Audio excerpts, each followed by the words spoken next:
नमस्कार। मैं आपका दोस्त बजरंग प्रजापति एक बार पुनः आपके सामने उपस्थित हूँ। अमर कथा महाभारत का एक और अंक लेकर।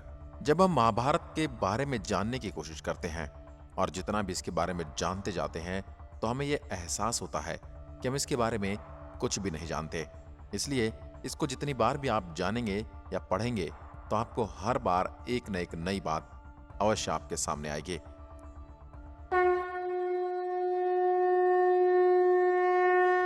दोस्तों, जब महाभारत युद्ध में पांडवों की विजय हुई थी तब उन्होंने अपना बहुत कुछ खोया भी था और इसी वजह से वे ज्यादा समय तक हस्तिनापुर शासन नहीं कर पाए।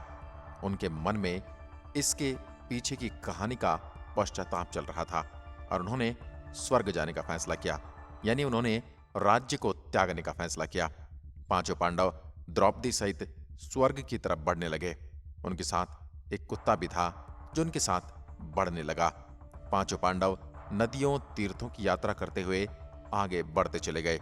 चलते चलते सभी लाल सागर तक पहुंचे और वहां पहुंचकर भी अर्जुन अपना गांडीव धनुष को छोड़ना नहीं चाहते थे, लेकिन अग्निदेव के सामने उन्हें इसका भी त्याग करना पड़ा और फिर वे उत्तर दिशा की ओर आगे बढ़ने लगे। हिमालय पहुंचकर पांडव केदारनाथ में भगवान शिव के दर्शन कर पाए, जहां उन्हें बंधु बांधवों की हत्या के पाप से मुक्ति मिली। स्वर्ग जाते समय पांडवों को कई तरह की चुनौतियों का सामना करना पड़ा था और वहीं उनके इस यात्रा को आसान बनाने के लिए इंद्रदेव भी प्रकट हुए थे। उन्होंने पांडवों को अपने साथ स्वर्ग चलने के लिए कहा, परंतु युधिष्ठिर ने उनके साथ जाने से मना कर दिया। वे सभी आगे बढ़ने लगे और अचानक से द्रौपदी नीचे गिर गई। द्रौपदी के गिरते हुए अर्जुन ने कहा, उसने तो कोई पाप नहीं किया था, फिर उसके साथ ऐसा क्यों हुआ? युधिष्ठिर बोले, द्रौपदी हम सभी में अर्जुन को सबसे ज्यादा प्रेम करती थी और इसलिए उसके साथ ऐसा हुआ। अब सहदेव गिर गए।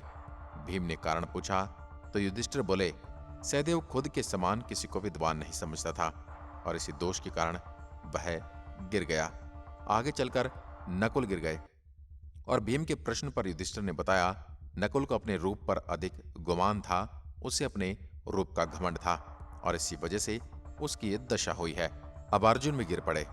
इस पर भीम को युधिष्ठिर ने कहा, अर्जुन के अपने पराक्रम पर अत्यधिक घमंड था, जिसकी वजह से उसकी ये गति हुई।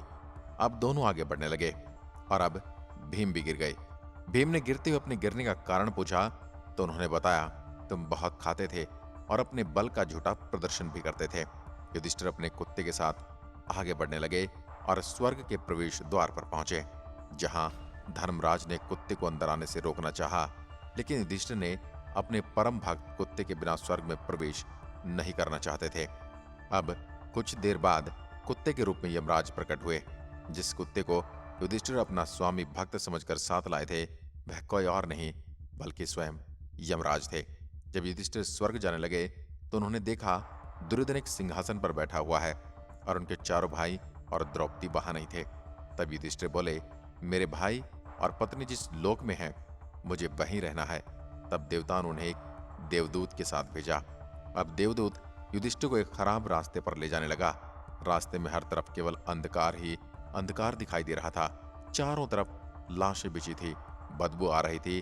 कौवे और गिद्ध अपनी आवाज से शोर कर रहे थे। लोगों में कोलाहल मचा हुआ था। लोग एक दूसरे पर छीना झपटी कर रहे थे। ये नर्क था। अब युधिष्ठिर ने पूछा, मेरे भाई कहाँ हैं? देवदूत बोला, देवताओं ने कहा था जब आप थक जाएं तो आपको वापस ले आना है। अब युधिष्ठिर वापस जाने के लिए मुड़ने लगे तब उन्हें दुखी लोगों की आवाजें सुनाई देने लगी। ये आवाजें किसी और की नहीं बल्कि अर्जुन, नकुल, सहदेव, कर्ण, भीम और द्रौपदी की थी, जो बार बार युधिष्ठिर को बाहर रुकने के लिए कह रहे थे। अब युधिष्ठिर ने देवदूत को वापस जाने के लिए कहते हुए कहा, मेरे यहां रुकने से अगर मेरे भाई को सुख मिलता है तो मैं यहीं रुकूंगा।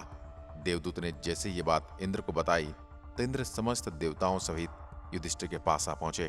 अब नरक में भी स्वर्ग जैसा लगने लगा। इस पर युधिष्ठिर ने पूछा, ये सब क्या है? अब देवताओं ने कहा, युद्ध में तुमने भी अश्वत्थामा को मरने की बात कहकर छल से द्रोणाचार्य का वध करवाया था और इसी वजह से तुम्हें भी कुछ देर नरक के दर्शन करने पड़े। इसके बाद युधिष्ठिर को स्वर्ग ले गए, जहां उनके भाई और द्रौपदी पहले ही पहुंच चुके थे। युधिष्ठिर ने गंगा नदी में स्नान करके मानव शरीर त्याग दिया और वे अपने भाइयों के पास पहुंचे। उनके भाई व सबके संबंधियों के साथ युधिष्ठिर सबसे मिलकर बड़े प्रसन्न थे। आज के वीडियो में बस इतना ही। अगर वीडियो पसंद आए तो लाइक कीजिए और ऐसी वीडियो देखने के लिए हमारे चैनल को भी सब्सक्राइब जरूर करें। धन्यवाद। जय हिंद, जय भारत।